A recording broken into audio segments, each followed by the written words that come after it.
Jonas, meu amigo, essa semana aprendi sobre santidade, viu, cara? Sobre santidade? E onde você aprendeu sobre isso?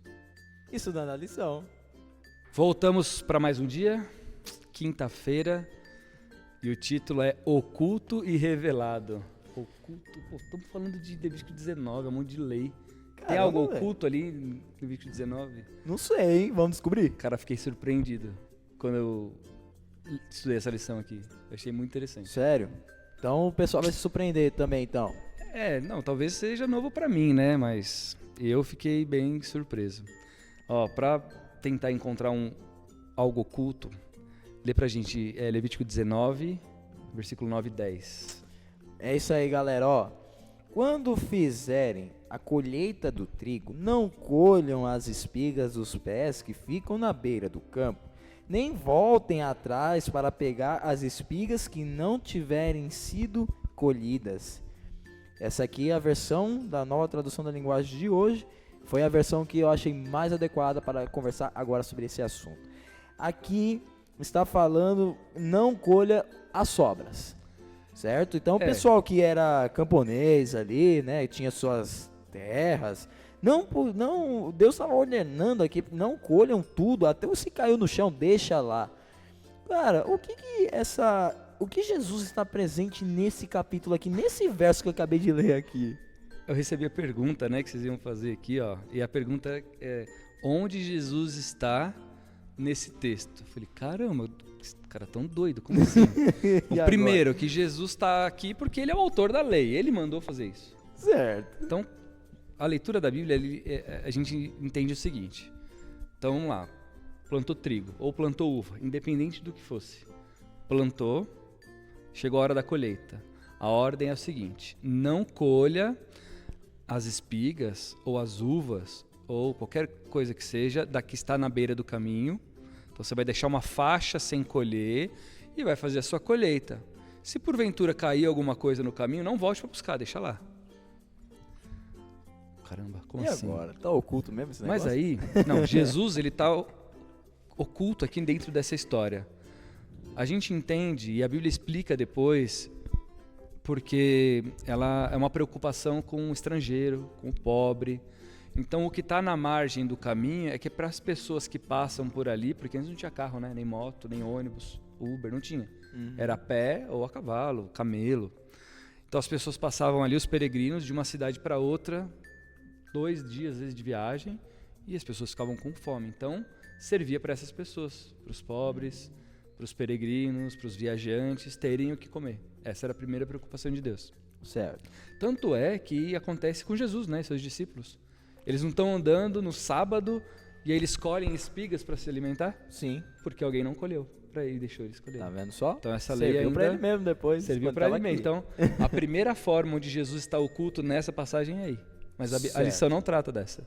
Não era essa história? Não é essa história. Qual que é então? A história oculta de Jesus, ela tá bem antes disso e é na história de Ruth. Como é que é? Não sei se vocês lembram, na história de Ruth, chega num momento que ela colhe espigas, cereais, de uma colheita que não foi mal feita, mas que teve sobras. Aham. E Boaz, aí, né? O dono lá. Isso, né? O dono era Boaz.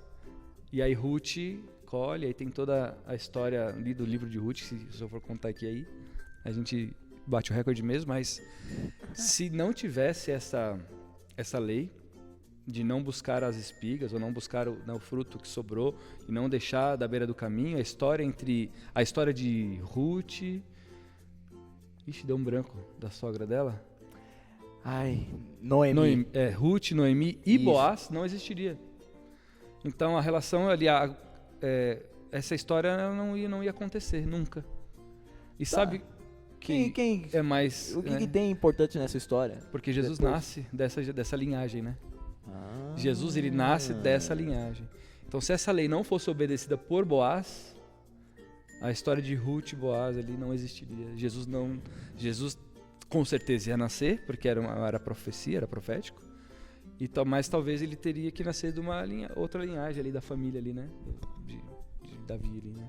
Tá vendo só quando você segue o que Deus pede, quais são as consequências no final? Não somente você é abençoado, mas outras pessoas são abençoadas. Até a sua geração, né? Até a sua próxima geração. Que bacana, velho. Então Jesus ele está oculto aqui de duas formas. A primeira, porque ele nasce dessa linhagem, dessa relação que aconteceu por conta dessa lei obedecida por Boaz, que era o rico da história. dono.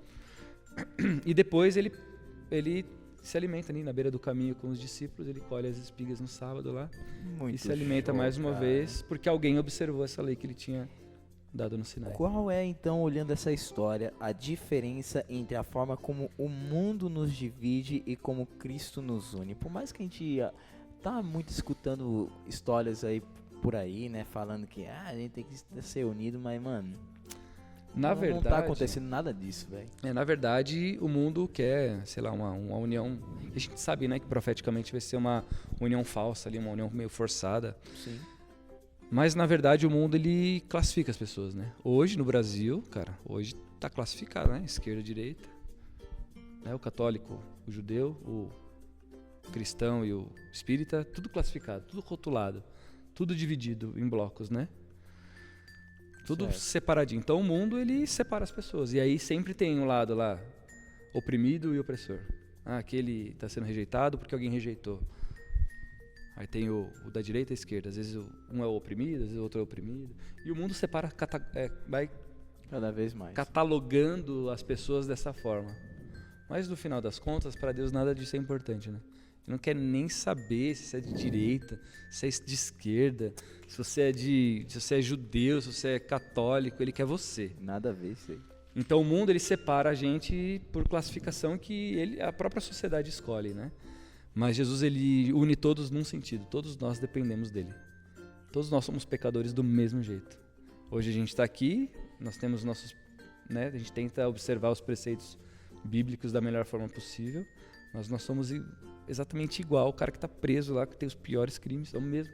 Nós somos unidos na mesma condição, e a condição é de pecador. Então, a revelação de Jesus, agora o revelado, né? A revelação de Jesus é que somos todos iguais. E então ele faz coisas através de nós, apesar de nós, que somos todos pecadores do mesmo jeito. Tudo mesmo balaio.